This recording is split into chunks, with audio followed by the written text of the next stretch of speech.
Personal proof.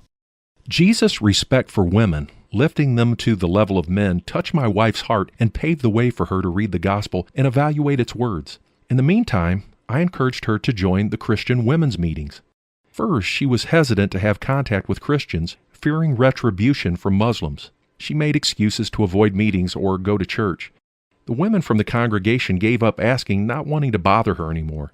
At a church picnic, the women invited her to their meetings again. Though she was apprehensive, she accepted their invitation, speculating that if she did not like the gatherings, she would find another excuse not to go again. As was usual at the meetings, the women first shared their previous week's experiences with the Lord. A few ladies said that the Lord had spoken to them.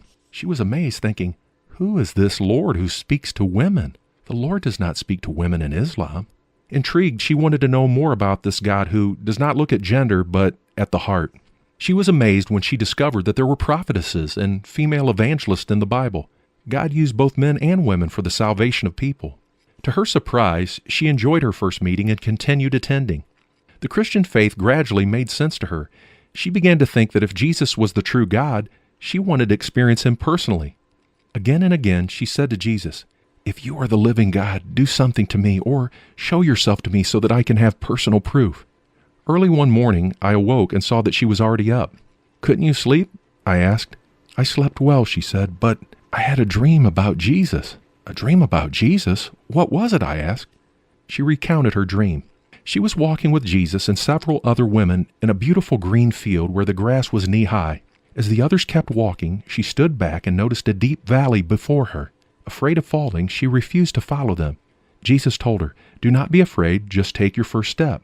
As she took her first step, the valley was lifted up and made level with the field, and she walked on with Jesus. Amazed, I rushed to get my Bible. I told her that her dream was written in the Bible. "Every valley shall be raised up, every mountain and hill be made low. The rough ground shall become level, the rugged places a plain, and the glory of the Lord will see it, for the mouth of the Lord has spoken." Isaiah 40:4-5. As I read this passage and a few others, she began to cry. I asked, "Why are you crying?" After a pause, she responded, "I think I need to put all my fears and concerns in the hand of Christ. He is saying that He will level my ways and heal me of my fears." The dream helped her to hear the call of Christ and open her heart to Him. We were both crying. I called her dear and honey for the first time in our marriage. Jesus gracefully stepped into our lives and started to pave the way for our spiritual growth. We had to learn a lot to open ourselves to the love, joy, patience, kindness, goodness, faithfulness, gentleness, and every other fruit of the Spirit of Christ. We had grown up in a dictatorial environment where family problems are not solved by mutual consent and kindness. After we accepted Christ, though, we were convicted to live according to our faith in Him. The pressure of home culture failed us from time to time. We had to remind ourselves that we were in the kingdom of Christ, where unconditional love was the base. We praise Jesus that we not only survived, but that He has allowed us to influence the lives of many.